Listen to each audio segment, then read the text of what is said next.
하나님 말씀 함께 나누겠습니다.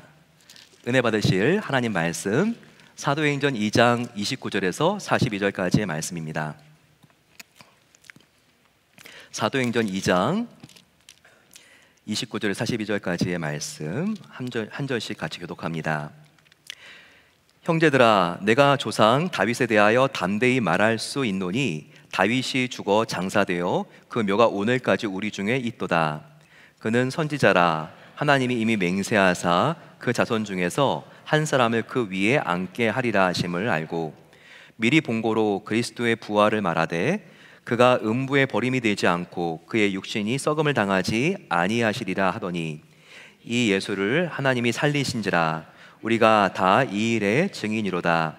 하나님이 오른손으로 우리를 높이심에 그가 약속하신 성령을 아버지께 받아서 너희가 보고 듣는 이것을 부어주셨느니라.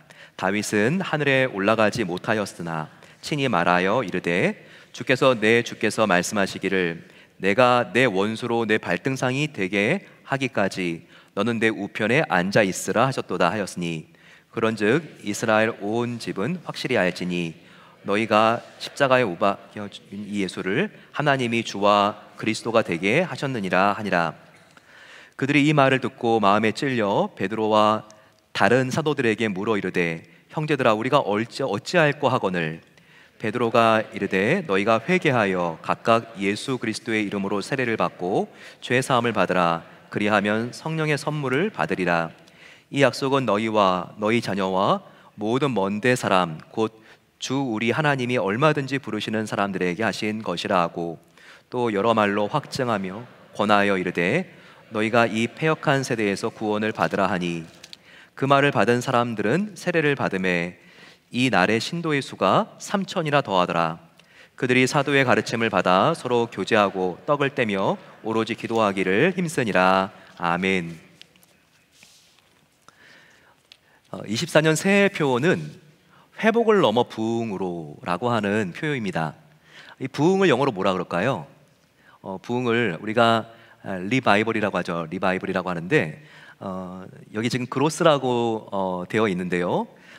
저희가 조금 더 이것을 회복을 넘어서 부흥으로 이걸 지금 우리가 힐링을 넘어서 여기 보시게 되면 글로스라고 나와 있는데 조금 더 부흥이라고 하는 말을 좀 더 어감 있게 영어권이 더 확실하게 이해하는 표현으로 그로스가 좋겠다. 영어 EM 리드페스터 목사님께서 말씀해 주셔서 이렇게 지금 표현이 되었습니다. 근데 원래 부흥이라고 하는 말은 일반적으로 우리가 리바이블이라고 합니다. 근데 앞에 리가 들어갔기 때문에 이 리 때문에 부흥이라고 하는 말을 원자적으로 우리가 문자적으로 본다면 이것은 재생 혹은 재유행이라고 하는 말이라고 할 수 있습니다. 여러분, 이 부흥이라고 하는 말이 역사적으로도 있는데 뭐가 떠오르시나요? 15세기 르네상스가 떠오릅니다. 르네상스를 우리가 어떻게 배웠죠? 역사책을 보게 되면 문예 부흥이라고 배웠죠. 여기 부흥이라고 합니다. 즉 르네상스도요, 이것이 부흥이라고 하는 말이 있습니다. 근데 여기도 보게 되면 다시 돌아가려고 하는, 영어로 보면 리라고 하는 표현이 있습니다. 그러면 이 르네상스 운동은 어디로 되돌아가자고 하는 운동이었나요? 이 문예 부흥은요, 그 당시 15세기 이탈리아 중심으로 일어나게 되었는데 그 당시로부터 1000년도 더 전인 그리스와 로마, 고대 그리스와 로마 문화로 되돌아가자라고 하는 운동이었습니다. 그러면 저와 여러분들은 올해 우리의 목표가 회복을 넘어서 부흥인데 어디로 돌아가야 될까요? 저 여러분들이 고대 로마하고 그리스로 돌아가야 될까요? 이게 아닙니다. 우리가 어디로 돌아가야 될까? 바로 그것은 원복음으로 우리가 돌아가는 겁니다. 지금으로부터 약 2000년 전에 복음이 처음에 예수님의 입술의 말씀과 십자가의 죽음과 부활로 선포되었을 때, 그리고 이것을 믿었던 사람들의 초대교회에 꿈틀꿈틀 거리는 복음을 위하여 생명을 바쳤던 바로 그와 같은 순수한 복음의 시대로 우리가 돌아가자고 하는 것입니다. 그것이 바로 영적인 부흥을 의미하는 것입니다. 이 부흥은 결코 우리가 1세기 크리스찬들의 라이프 스타일로 그냥 돌아가자는 의미는 아닙니다. 그냥 위아래가 하나로 된 통짜에 토가 옷을 걸치고 그 당시 썼던 사람들의 말 헬라어와 아람어로 돌아가자 이런 게 아니죠. 바로 이 부흥이라고 하는 것은 저와 여러분들이 그 당시에 순교를 각오하고 온갖 고생 속에서도 목숨 바쳐서 바로 이 복음에 헌신했던 그 사람들의 믿음으로 돌아가자고 하는 운동입니다. 저와 여러분들은 새 문턱을 지금 넘었습니다. 이제 새 땅을 밟았죠. 23년이라고 하는 선을 넘고 이제 24년이라고 하는 새 땅을 밟았습니다. 하지만 모든 일이 과연 다 잘 될 것이라는 희망에 부풀어 있습니까? 그건 아니겠죠. 마음 한켠에는 새해에 대한 불확실함 속에서 염려와 걱정이 있을 겁니다. 마음의 한켠에는 연말에 나의 직장과 나의 자녀는 어떻게 돼 있을까? 나의 건강은 더 나빠지지 않고 좋아질 수 있을까? 이와 같은 걱정과 염려가 나의 마음속에 있는 것이 사실입니다. 우리 인간들은 한 가지 특별한 경향이 있는데 내가 지금 살고 있는 지금이 제일 힘들다, 이런 사람들의 선입견이 있습니다. 그런 생각하지 않습니까? 진짜 모든 지구상의 세대 중에서 가장 스트레스를 많이 받는 세대일 거야. 정말 없었던 AI 인공지능 나타나가지고 일자리는 다 가져갈 것 같고, 정말 이렇게 기후의 위기 누가 경험해봤어?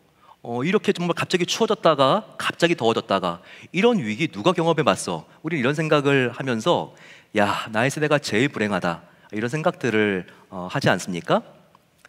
하지만 여러분, 모든 세대는요 자기 세대가 제일 불행했다고, 제일 힘들고 견디기 어려웠다고 생각을 했을 것 같습니다. 한 세대하고만 비교하더라도요, 우리의 세대와 초대교회 세대, 초대교회가 10배는 더 그 교인들이 힘들고 객관적으로 어려운 상황 속에 있었습니다. 그 당시에는요, 패스트와 같은 전염병이 돌면요 어떻게 예방할 수도 없었고 치료할 수 있는 마땅한 약이 전혀 없었습니다. 재난, 지진이나 화산이 터졌을 때 사회적인 안전망이 전혀 기능을 하고 있지 못했습니다. 어디 보험이 있었습니까? 그때 무슨 사회복지가 있었습니까? 그렇기 때문에 다 빈곤, 질병에 노출될 수밖에 없었던 거예요. 거기다가 우리 크리스찬들은 믿는다는 이유 하나만으로 얼마나 힘들고 어려운 역경을 참고 견뎌야 했는지 모릅니다. 수많은 원형 경기장 안에 지금 들어와 있는 로마의 시민들, 그들은 정말 기독교인들을 조롱하면서 저자들을 잡아 죽여야 된다고, 우리 로마의 황제를 믿는 게 아니라 저들은 예수라고 하는 왕을 믿는다고, 그렇게 그들은 수천 명 수만 명이 그렇게 손가락질을 하면서 그들이 돌을 던졌죠. 그러면 이제 일주일을 굶주린 사자가 튀어 올라갑니다. 정말 살을 뜯어 먹는 그런 상황 속에서도 사람들은 그걸 보면서, 그래 이제 너희의 왕을 부인해라 라고 하고 있는데 살이 다 뜯기고 있는데도 그들은 그렇게 잔잔한 얼굴의 평온감을 가지고 그렇게 공격하고 있는 로마 시민들에게 보복하려는 눈빛이 아니라, 하나님 저들의 죄를 용서해 주시옵소서, 그들의 왕이신 예수님과 같은 말을 하면서 죽어갑니다. 또 인간 촛불을 만들어서 거기에 기름을 붓고 기독교인들을 태우죠. 그런 가운데에도 사람들이 예수님을 배신하면 살아나는데 그것을 선택하는 것이 아니라 우리는 하늘에 속한 자들이요 그러면서 순교당하는 수십 명 수백 명이 함께 찬송가를 부르며 하나님께 감사드리며 이상을 떠나는 모습을 봤던 로마 시민들, 처음에 그들은 그리스도인들을 조롱했습니다. 하지만 그들의 이와 같이 죽어가는 모습을 보면서 그들은 진지해졌고, 그리고 그들은 이들이 어떤 것을 믿길래 과연 이와 같은 삶을 살까 두려워졌고, 그리고 그들은 기독교인들을 존경하게 되었죠. 그래서 한두 명씩 로마 시민들의 개종이 일어나더니 결국 로마의 국교가 기독교가 되어버렸습니다. 우리가 이것을 본다면 우리가 가장 오래 힘들고 어려울 거야. 하지만 이것을 우리가 극복할 수 있는 방법이 있죠. 초대교회의 성도들의 바로 그 정신으로 돌아가는 것입니다. 우리가 하나님과의 관계가 딱 클릭되어 있다면, 그것이 흐트러지는 것이 아니라 정말 끊어질 수 없는 고리로 묶여 있다면, 저와 여러분들은 하나님께서 우리의 마음을 안전하게 지켜주시는 것입니다.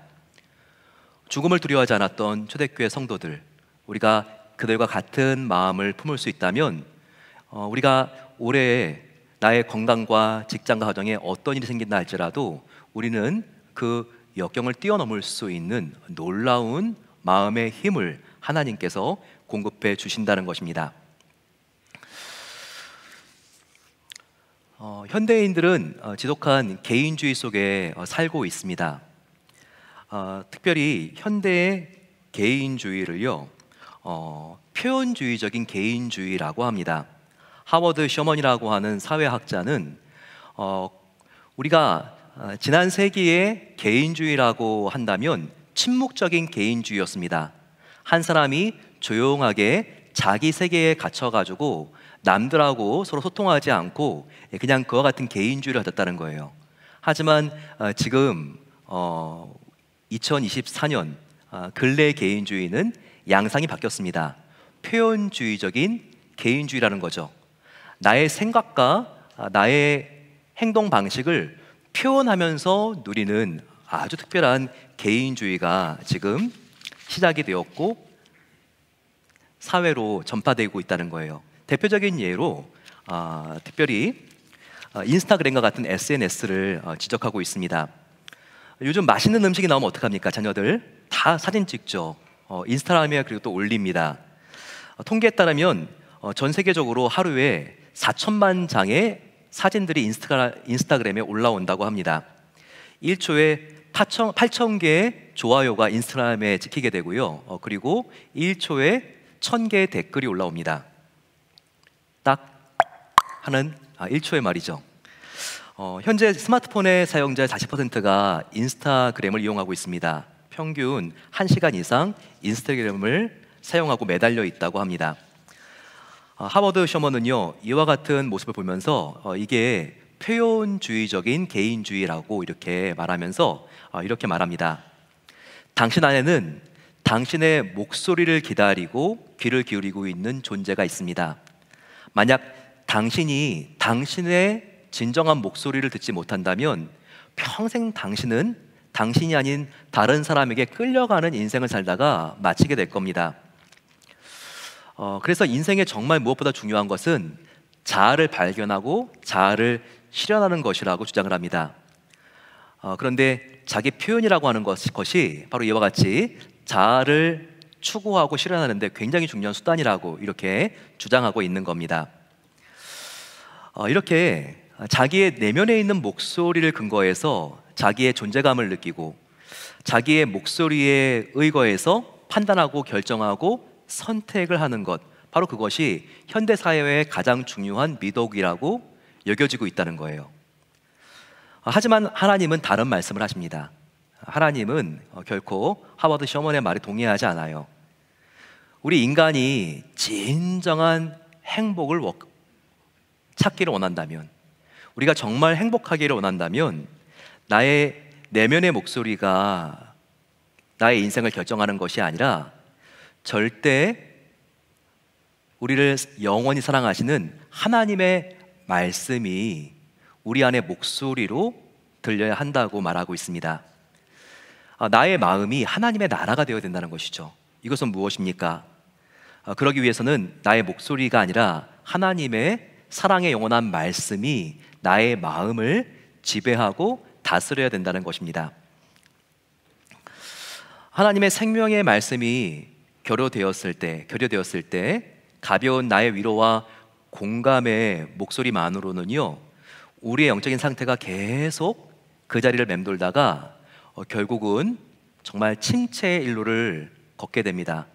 그러면서 계속해서 좀 더 위로가 되는 말, 공감이 되는 말, 이런 말에 우리가 중독되어 버리죠.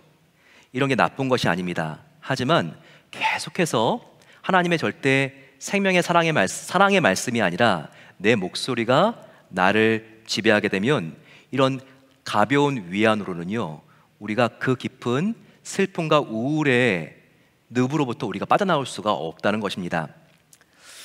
그러면 진정한 평안과 행복은 어디서 오는가? 내 안에 하나님의 말씀이 울리고 그 말씀을 우리가 붙잡고 그 말씀을 우리가 준행할 때 우리는 절망의 늪에서 올라올 수가 있고 비로소 우리가 하나님이 정말 우리에게 주길 원하시는 평안의 길을 갈 수가 있다는 것입니다. 그럼 여러분, 저와 여러분들이 하나님이 기뻐하시는 부흥을 누리기 위해서 하나님 말씀으로 돌아가야 한다고 했는데 여러분들은 지금 새해에 어떤 시도를 하고 있습니까? 함께 우리가 말씀으로 부흥하는 새해가 되기 위해서 맥체인 성경 일독과 성경 통독과 큐티인으로 새해를 시작하고 있습니다. 여러분들 지난주에 얼마나 이렇게 한번 시도해 보셨습니까? 나는 작심삼일로 끝났습니다. 예, 하지만 작심삼일을 다시 시작해 보세요. 우리가 올 한 해가 말씀으로 다시 회복될 수가 있고 정말 하나님께서 기뻐하시는 이 말씀으로의 부흥을 누릴 수가 있다는 겁니다. 참 감사한 소식을 들었는데요. 우리 유치부 그리고 초등부, 중고등부 학생들이요 성경 일독을 하기 위해서 너무나 우리 아이들이 노력하고 있다는 거예요. 중고등부에는요 우리가 지난 연말에 수련회를 갔다 왔는데 수련회 갔다 온 아이들이 새해부터 성경 통독을 시작을 했습니다. 그래서 채팅방이 있는데 거기에 40명이 넘는 학생들이 들어와서 맥체인 하루에 4장씩 읽은 이 성경의 내용들을 서로 간에 나누면서 격려하는 이런 채팅방이 지금도 계속되고 있다는 거예요. 목사님이 그러시는데 목사님 저는 지난주로 끝날 줄 알았는데 지금 우리 아이들의 열기가 지금 다음 주로 가고 있다고 이와 같은 소식을 들으니까 얼마나 감사하고 기쁜지 모릅니다.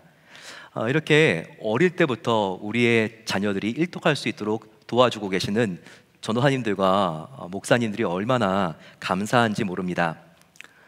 우리의 자녀들도 이렇게 몸부림을 치고 있는데 우리들도 정말 이 성경 통독 그리고 첫 아침을 주님의 말씀으로 함께 시작하는 이 일에 우리가 더욱더 분발해야 되겠죠. 이렇게 우리가 하나님 말씀으로 돌아올 때 진정한 정말 하나님께서 기뻐하시는 식지 않는 부흥이 정말 우리의 새해를 시동 걸고 그리고 우리가 하나님께서 정말 기뻐하시는 놀라운 신앙의 발전과 진보를 이룰 수가 있습니다. 두 번째, 첫 번째가 우리가 말씀으로 돌아가는 것이 진정한 부흥의 길이라고 하면 두 번째는 우리가 성령으로 돌아가는 것입니다. 오늘 말씀을 보게 되면요 성령 충만을 받은 사도들이 거리로 나와서 하나님의 복음을 전합니다. 원래 그들은 선천적으로 이렇게 용감한 사람들이 아니었거든요.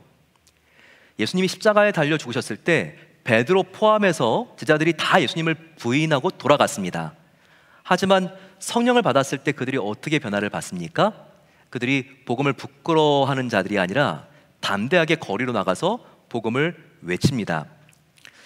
특별히 베드로는요 설교를 할 때 성령을 받으면 우리가 나이의 한계를 뛰어넘을 수 있고 세대의 한계를 뛰어넘을 수 있고 우리의 전인이 영육혼이 변화를 받을 수 있다는 설교를 이렇게 하고 있습니다. 사도행전 2장 17절 말씀이죠. 베드로가 이렇게 외칩니다.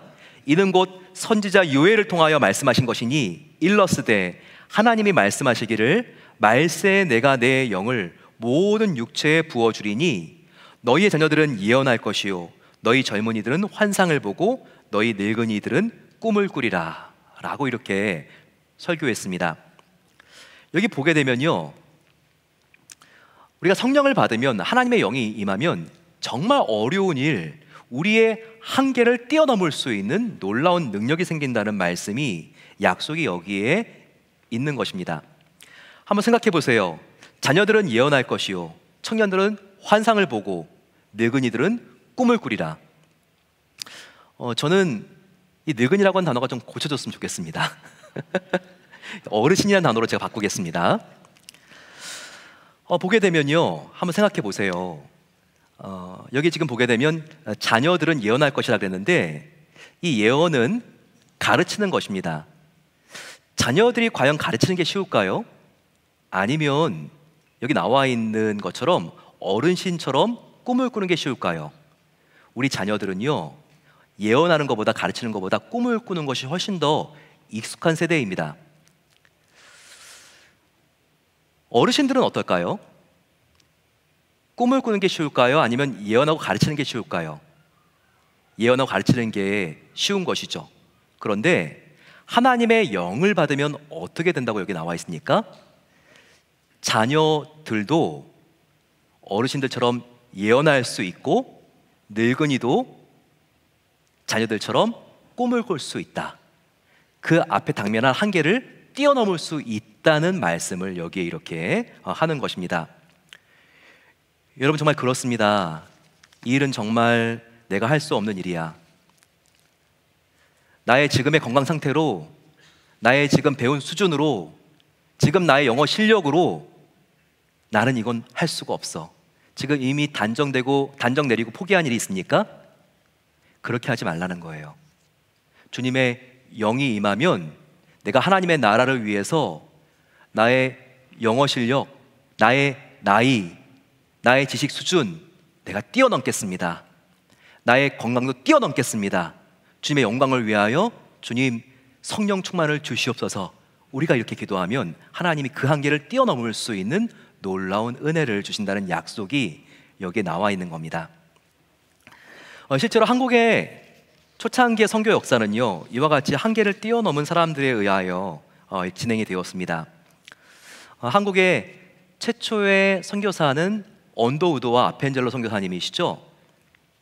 언더우드가 1885년도 감리교 선교사인 아펜젤러와 함께 제물포항을 함께 밟은 것이 이게 한국 선교, 개신교 선교의 시작이 되었습니다. 언더우드는 장로교 선교사였죠. 한국 선교를 장로교와 감리교가 누가 앞서지 않고 같이 시작했다는 것을 딱 두 사람이 정확하게 하기 위해서 함께 손을 잡고 같은 배에서 같이 내렸다고 합니다. 그런데 이 언더우드 선교사의 그 당시 나이가요, 1885년에 처음 한국에 도착했을 때 나이가 정말 어렸어요. 26살이었어요. 그런데 얼마나 그 안에 성령 충만함이 있었는지, 정말 제물포 한양할 거 없이 그가 돌아다니면서 신변의 위협도 많았는데 그가 온 마음을 다해서 이 복음을 외치고 복음을 부르짖었습니다. 하나님이 언더우드를 위해서 참 특별한 선물을 준비해 두셨는데요, 그의 장차 아내가 될 홀튼 여사를 보낸 것이었습니다. 홀튼 여사는 의료 선교사였는데 그 당시에 한국 최초의 병원인 광해원이 세워졌을 때 부인과 가장으로 부임을 하게 됩니다. 언더우드보다는 8살 연상이었는데요, 34살이었고 그리고 언더우드는 26살이었습니다. 그런데 진료를 해야 되는데 자택으로부터 광해원까지 홀튼 여사가 가야 되는데 가마꾼들이 와가지고 가마를 태워줘야 됐습니다. 근데 그 당시에 이상한 소문이 이 한양에 도는 거예요. 어떤 소문이었냐면, 사람들이 서양 선교사를 처음 보잖아요. 눈이 파랗고 코가 뾰족하니까 도깨비가 왔구나, 이렇게 소문이 난 겁니다. 그래서 처음에는 웃지만 도깨비이기 때문에 아이들의 염통과 누나를 뽑는다, 이와 같은 말도 안 되는 소문이 나가지고요, 그들을 도와준다고 이 가마꾼들을 백성들이 몰려와가지고 매질을 하고 진짜 어렵게 만들었습니다. 근데 출근을 해야 되는데 가마꾼들이 이제 무서워서 안 오는 거예요. 왜냐하면 도와줬다가는 이제 백성들의 몰매를 다시 맞아야 되니까요. 그래서 이 홀튼 여사의 보디가드가 언더우드가 되어준 겁니다. 그러면서 계속해서 마부처럼 광해원에 데려주다가 이런 선남 선녀가 함께 만나게 되는데 어떻게 되겠어요? 사랑이 싹트겠죠. 둘은 결혼하게 되었습니다. 1889년 3월 6일 날 결혼을 하게 되는데, 참 놀라운 것은 이들의 정말 아름다운 조선 사랑입니다. 조선 사람들의 영혼을 얼마나 사랑했는지 이번에 신혼여행으로 우리가 미국으로 귀환하지 맙시다. 우리가 이 한양 이 바운더리를 넘지 못하지 않았습니까? 우리가 신혼여행으로 북한 선교를 갑시다 라고 말을 하면서 개성, 평양, 신의주 가장 추운 최북단 강계까지 가마꾼 하나를 데리고 이 두 부부가 30대 초의 이 젊은 부부가 정말 단기 선교를 북한으로 가게 됩니다. 이와 같은 20대 30대 초의 젊은 부부가 성령으로 충만하니 한 나라가 변화되기 시작한 것입니다. 이와 같이 나의 영에 하나님의 영이 부어지면 자녀들이 예언할 것이요, 어린 나이의 세대들이라 할지라도 복음을 외치고 가르칠 수 있는 지혜와 용기가 생긴다는 것, 바로 이 약속이 성취된 증거가 한국의 선교교회사에서도 이렇게 나와 있는 것입니다. 또 여러분, 어르신들은 꿈을 꾼다는 예언, 우리 정말 닐프런 마을에 있는 모든 어르신들이 올해 함께 꼭 마음속에 품었으면 하는 그런 소망입니다. 최근에 허봉랑 선교사님이라고 여러분 들어보셨어요? 나이가 연세가 86세, 이제 구순을 바라보고 있는 분인데요. 안휘숙 최자신 목사님과 함께 3대 여성 부흥사로 손꼽힙니다. 이분은 20대 때 폐결핵으로 정말 죽을 고비에 당면했습니다. 그럴 때 하나님께 간절히 기도했습니다. 하나님, 나에게 생명을 다시 한번 살려주신다면 하나님을 위하여 헌신하기를 소망합니다. 그랬더니 하나님께서 너의 몸을 고쳐주고 내가 너를 평생에 나의 복음을 온 누리에 전 세계에 전하는 그런 복음 전도자가 되게 하겠다, 이와 같은 약속을 해주셨습니다. 그 뒤로 한국과 디아스포라 교회 선교지들을 오고 가면서 복음을 전했죠. 하지만 전 세계는 아니었습니다. 그런데 작년 연말쯤에 국민일보의 한 기자가 이분의 일대기를 재조명하는 글과 영상을 냈는데요. 이분의 복음 사역이 얼마나 전 세계로 확장되고 있는지 모릅니다. 말씀을 한 번 전하면 이분이 정말 젊은 사역자도 아닌데 수천 명이 1시간 동안 함께 생방송으로 듣습니다. 그리고 설교에 10만, 20만 조회수. 이분은 정말 원색적인 복음, 무엇인가를 타지 않은 복음, 회개를 촉구하는 순수한 복음을 외치고 있습니다. 참 감사한 게 오늘 우리가 함께 광고에서도 나눴지만 1월 마지막 주에 재직 수련회가 있습니다. 그때 허봉랑 선교사님이 저희 교회에 오셔서 말씀을 전하시는데요. 이제 거의 구순입니다. 근데 이분의 바람은 바로 이것이죠. 주님께서 나를 언제 불러가실지 모르겠지만 죽는 날까지 내가 복음을 전하다가 녹슬어 없어지는 것이 아니라 닳아 없어지기를 원합니다. 이렇게 주님의 영이 임하면 노인들도 어르신들도 식지 않는 꿈을 꾸리라는 예언이 성취가 되는 것입니다. 참된 부흥은 살아있는 말씀으로 돌아가는 부흥, 그리고 성령으로 돌아가야 되는 부흥, 이제 마지막입니다. 진정한 부흥은 진정한 참회와 죄에 대한 뉘우침, 회개 없이는 불가능한 것입니다. 베드로가 설교하죠. 사도행전 2장 36절 말씀입니다. 이렇게 수천 명의 백성들에게, 이스라엘 백성들에게 촉구하고 있습니다.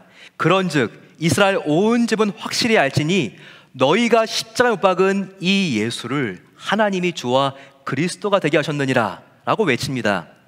그러자 백성들이 베드로와 사도들의 이 복음 선포를 듣고 이렇게 애통해하면서 반응을 하죠. 37절 말씀입니다.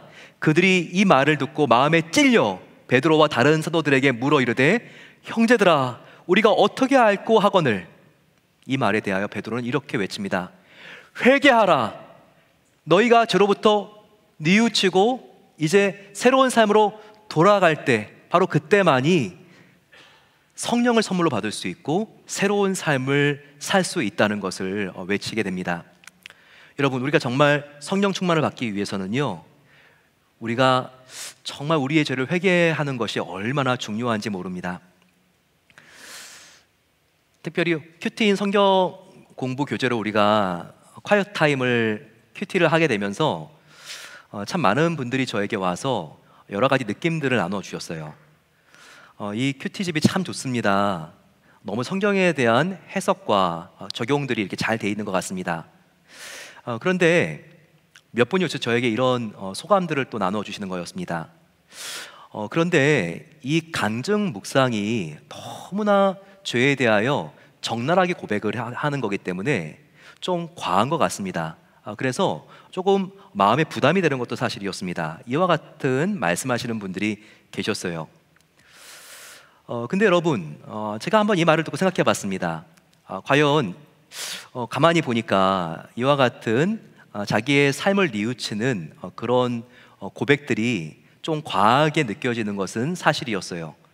하지만 가만히 보니까 이와 같은 죄의 뿌리를 따라서 찾아가 보면 정말 나도 동일한 죄인이구나, 이것을 느낄 수 있겠더라고요. 그리고 성경을 열어서 보니까 성경의 인물들이 야곱, 속이는 자, 유다, 며느리와 간음한 자, 다말, 라합, 그리고 다윗 왕조차 거짓과 이용과 폭행과 성적인 죄들이 있는 사람들 아니었습니까? 하나님이 정말 고르고 골라서 찾은 자, 하나님의 일을 위하여 선택하신 자, 다 완전한 자들이 아니었습니다. 비록 그들이 실수가 있고 흠이 있고 잘못이 있는 자지만, 그리고 정말 그들이 쓰러지고 밟히고 깊은 상처를 가진 자지만 하나님께 회개하고 돌아오고 하나님의 은혜를 구한 자들을 하나님께서 회복시키셔서 사용하신 것이었습니다. 이것이 바로 성경에서 하나님께서 사용하시는 인물들의 특징이 아니겠습니까? 큐티인 이 교재는요, 처음에 만드시고 시작한 분이 우리들 교회의 김양재 목사님입니다. 미국에서는 어바인에도 베델 교회가 있는데 저희 교회와 이름이 같은 교회가 있는데 김한효 목사님께서 김양재 목사님과 함께 보급하시는 일을 이렇게 하고 계십니다. 그런데 김양재 목사님의 우리들 교회, 이 우리들 교회 가장 중요한 특징은요, 서로 간에 죄를 고백하는 이와 같은 투명한 성도와의 교제입니다. 바로 큐티를 통해서 말이죠. 김양재 목사님은 51년 대구생입니다. 너무나 유교 집안에 태어나서 난 정말 믿는 가정에 시집을 가야 되겠다, 이와 같은 정말 바람이 있었는데 시집을 갔는데 정말 예상하지 못한 결과가 일어났습니다. 얼마나 시댁, 시어머니와 남편이 외식을 하고 겉과 속이 다르고 교회와 가정에서의 삶이 달라도 너무 다른지, 너무나 힘들고 또 시어머니의 정말 그 거세고 강한 말, 이런 것에 상처를 받아서 5년 뒤에 이혼할 생각을 합니다. 그 마음에 입었던 상처는 육체의 병이 되고 더 이상 견딜 수가 없어서 가지 말아야 될 곳에 도망가게 되죠. 거기가 어디인지 아십니까? 기도원이었습니다. 근데 기도원에서 하나님을 만나게 됐습니다. 인격적인 체험을 하게 되고 내려와서 정말 하루하루 너무나 힘들고 어려운 하루살이였지만 이 큐티로, 경건의 시간으로 하루하루를 연명하면서 그렇게 신학을 공부하고 버티면서 나아갔죠. 그런데 삶이 나아져야 되는데 더 힘들고 어려운 일이 계속해서 오는 거였어요. 그 중에 가장 힘들고 어려운 일은 갑작스럽게 지금 중년의 한 복판인데 남편이 이 세상을 떠나는 사건이었습니다. 얼마나 힘들고 어려웠는지 정말 눈물로 기도하면서 자기의 모든 죄, 하나님을 슬프게 하고 불편하게 하는 습관들을 쏟아부으면서 큐티를 하면서 신학을 공부하면서 본인의 아파트에 교회를 개척했어요. 근데 그 교회는 아주 특별한 교회였습니다. 어떤 사람이 오든지 간에 자기의 아픔을 다 내보일 수 있고 그 죄를 서로 씻겨주면서 기도하고 치유되어가는 공동체. 사람들이 너무 많이 몰려와가지고 열세 가정이 됐습니다. 더 이상 아파트에서 예배드릴 수가 없어서 휘문고등학교 강당을 빌려서 2003년에 개척을 하게 됩니다. 그런데 이 사회에 다 겉만 번지르하지 마음이 죄로 인하여 상처로 인하여 곪고 썩은 사람들이 얼마나 많습니까? 개척 11년 만에 13 가정으로 시작을 했는데 10,000명의 교회가 됩니다. 그리고 분당 판교 지역에 우리들 교회를 이렇게 세워서 오직 큐티만으로 성장하는 교회를 이렇게 만들게 되었습니다. 김양재 목사님의 목회 가장 중요한 핵심 가치는 think입니다. 생각하다라고 할 수 있지만 여기에 있는 T는 telling, 자기에 있는 죄를 다 말할 수 있는 것, 말할 수 있는 교회. T는 horrifying, 우리의 목표는 출세가 아니라 거룩하게 되는 것이다. 우리가 죄를, 나의 상처를 끄집어내고 말한 것으로 끝나면 그건 아무것도 안 돼요. 이와 같은 회개는 반드시 지향점이 있어야 되는데 하나님의 형상, 사랑의 형상을 닮아가는 horrifying, 바로 거룩함이라는 것입니다. 또한 I는 interpreting, 바로 성경을 해석하고 적용하는 큐티 목회. 그리고 N은 뭘까요? nurturing, 양육입니다. 그리고 K는 가정을 지키는 교회, keeping. 이와 같은 목회 철학을 가지고 교회를 계속해서 지금 큐티로 세워나가고 있습니다. 김양재 목사님은요, 이 우리들 교회를 목욕탕 교회로 만들려고 합니다. 목욕탕 교회론이라고 하는 아주 특별한 모토를 가지고 헌신하고 있어요. 목욕탕 목회는 무엇인가? 교회는 세상을 자랑하는 곳이 아니라 서로 등을 돌리고 보지 않는 죄라고 하는 때를 밀어주는 목욕탕이 되어야 한다. 죄를 고백하고 서로 눈물을 닦아주는 용서와 사랑의 공동체가 되어야 된다. 이와 같이 정말 이 교회의 목욕탕 목회론을 기치를 내걸고 이런 교회를 개척부터 지금까지 만들어가고 있습니다. 그랬더니 어떤 사람들이 옵니까? 고아, 이혼자, 탈북자, 버림받은 자, 상처받은 자, 정말 다른 교회들에서는 감당이 안 되는 자들, 다 이런 분들이 이 교회에 몰려들기 시작했죠. 그러면서 소그룹에서 죄를 고백하고 서로 함께 울어주면서 회개하고 눈물로 때를 밀어주고, 그리고 치유가, 회복이 문화가 된 교회가 되어가기 시작했습니다. 제가 한번 김양재 목사님을 만난 적이 있어요. 그래서 이렇게 모든 죄를 다 고백해도 교회가 괜찮냐고 물어보니까 이렇게 해도 교회 문제가 없다고 합니다. 제가 정말 문제가 없습니까? 라고 물어보니까 거의 문제가 없다고 하는 게 맞겠네요. 이렇게 대답하시는 거였어요. 왜냐하면 서로의 죄를 고백하는 게 문화가 되니까 서로 간에 원칙을 정했다고 합니다. 소그룹에서 나눈 것은 무덤 갈 때까지 비밀로 유지한다. 근데 이것을 나누면서 간증하면서 서로 모든 교인들이 깨달은 게 정말 겉만 화려해 보이지 아픔과 죄가 없는 사람이 아무도 없구나. 그래서 처음에는 나눈 것들을 비밀로 유지하기로 했는데 이제는 서로 간에 다 나눴기 때문에 이름을 내고 나누는 거에 대하여 어려움이 없는 교회, 모두가 죄인이니까, 모두가 예수님에 의해서 죄 씻음이 필요하니까 그런 교회가 되었다는 거예요. 그래서 큐티 인도 보게 되면 나눌 수 없는 고백을 하는 사람들이 있는데 다 자기들의 이름이 있지 않습니까? 그 교회 성도님들의 이름이죠. 저도 개인적으로 아는 사람의 이름이 지난주에 나와서 깜짝 놀랐는데요.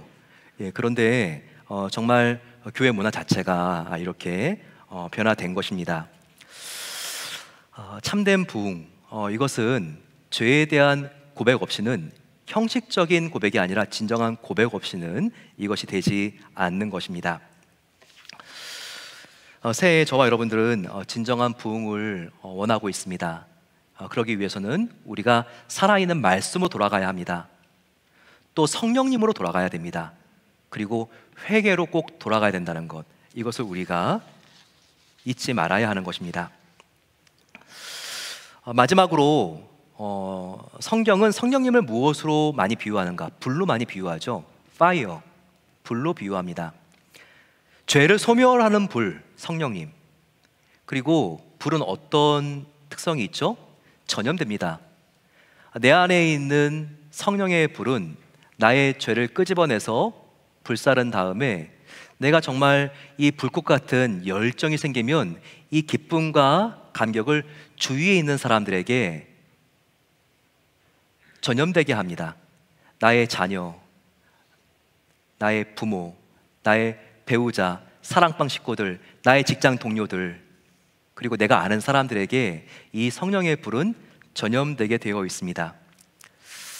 그런데 우리가 주의해야 될 게요, 우리가 새해 점화되어야 될, 나에게 붙여져야 될 바로 그 불은 다른 불이 아니라 바로 오직 성령의 불이어야 한다는 겁니다. 성경 레위기를 보게 되면 모세의 형 아론이 있는데 아론이 제사장이 되죠. 아론의 임직식이 나옵니다. 그의 4명의 자녀들이 이제 제사장이 되는 예식을 하게 됩니다. 그러면서 이제 성막의 첫 번째 제사가 드려지죠. 그리고 4명의 아들들이 이제 이 제사를 수종들게 됩니다. 그런데 나답과 아비우라고 하는 두 아들은 하나님의 불이 아니라 자기의 불을 가지고 제사를 드리려다가 여호와의 불이 나와서 그들을 다 살라버리고 불살라버리고 그들이 죽게 되는 너무나 안타까운 사건이 일어나게 되는 겁니다. 이와 같은 일이 왜 발생했는가? 하나님의 불로 드려야 되는데 자기의 불로 드렸기 때문에 이와 같은 일이 생겼던 것이죠. 조금 더 그 정황을 잘 보게 되면요, 다른 아들 둘 엘르아살과 이라말은 하나님의 불로 제사를 드렸어요. 하나님의 불이란 성막 앞에 가게 되면 제단이 있습니다. 이 제단에서 하나님의 불을 붙인 다음에 성막 안으로 향로 안에 넣어서 가지고 들어와야 되는 거예요. 그런데 나답과 아비후는 제단에서 불을 가져온 게 아니라 하나님의 불이 아니라 자기의 불을 가지고 온 것입니다. 수많은 사람들이 정말 첫 번째 예배이기 때문에 열광하고 박수하고 환호성을 치는 것을 그들은 보았거든요.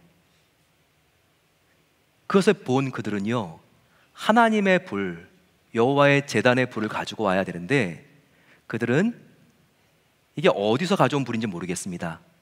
자기 집에서 음식을 하다가 남은 불씨를 가지고 붙여왔을까요? 하지만 자기의 불을 가지고 와서 예배를 드려도 되는 것을 사람들에게 드러나게 하고 과시함으로써 이와 같은 사람들의 이목의 집중을 받고 싶었던 것입니다. 그런데 하나님은 이와 같은 모습을요, 과시하고 드러내려고 하는 이 모습을 정말 너무나 불편하게 생각을 하셨습니다. 그래서 이와 같은 심판을 내리신 것이죠. 우리는 정말 성령의 불을 새받기를 원합니다. 하나님의 불의 특징은 무엇일까요? 바로 그것은 주체가 하나님이라는 것입니다. 다른 불은 무엇일까요? 주체가 바로 나라는 것이에요. 나의 불이라는 것입니다. 정말 우리가 가장 경건해 보이는 것, 그것이 기도일 수도 있고 찬양일 수도 있고 회개일 수도 있고 헌신일 수도 있고 그리고 말씀과 더불어 사는 큐티일 수도 있습니다. 하지만 이것을 하는 동기가 잘못되어 있다면, 이것이 어느새 나를 드러내고 나를 과시하기 위한 수단이 되어 있다면 이것은 하나님의 불이 아니라 나의 불이라는 것을 우리가 깨달아야 한다는 것입니다. 우리는 하나님이 붙여주시는 하나님의 불로 새해를 승리해야 합니다. 결코 내가 붙인 나의 불로는 세상적으로는 성공해 보이는지 모르겠지만 하나님 앞에서 백전백패라는 것을 우리는 꼭 기억해야 합니다. 우리가 정말 조심해야 될 불, 다른 불, 분별 없는 세속적인 불, 자신을 나타내려는 불, 이런 불은 결코 하나님을 기쁘시게 할 수가 없습니다. 부흥을 인간적인 방법으로 조작하려고 하고 하나님의 부흥을 감정의 흥분을 자극함으로써 만들어내려고 하는 것은, 이것은 하나님의 불이 아니라 나의 불을 가지고 하나님께 나아가는 것입니다. 꼭 기억해야 될 것, 성령 충만은 세속적인 열광주의하고는 다르다는 것입니다. 우리는 새해 성령의 불은 오직 하나님으로부터 온다는 것을 확실히 해야 합니다. 나닷과 아비후의 불이 아니라 성막 완성 후에 아론의 첫 제사에서 내렸던 바로 그 불. 성전이 완공되었을 때 솔로몬이 첫 기도에서 하나님께서 내려주셨던 바로 그 하나님의 불, 엘리야가 쌓았던 갈멜산에서의 그 제단에 하나님께서 내려주셨던 바로 그 불, 오순절 마가의 다락방 사람들 위에 내리셨던 하나님의 그 불로 하나님께서 저와 여러분들의 새해를 밝게 비춰주시기를 간절히 축원합니다. 우리의 모든 죄악을 다 태우시고 주님께 드리는 우리의 신앙과 삶이 산제사, 나의 진정한 새해의 예배가 될 수 있도록 도와주시옵소서. 우리 모두 나의 불이 아니라 성령의 불로 회복을 넘어서 부흥으로 도약하는 새해가 되시기를 간절히 축원합니다.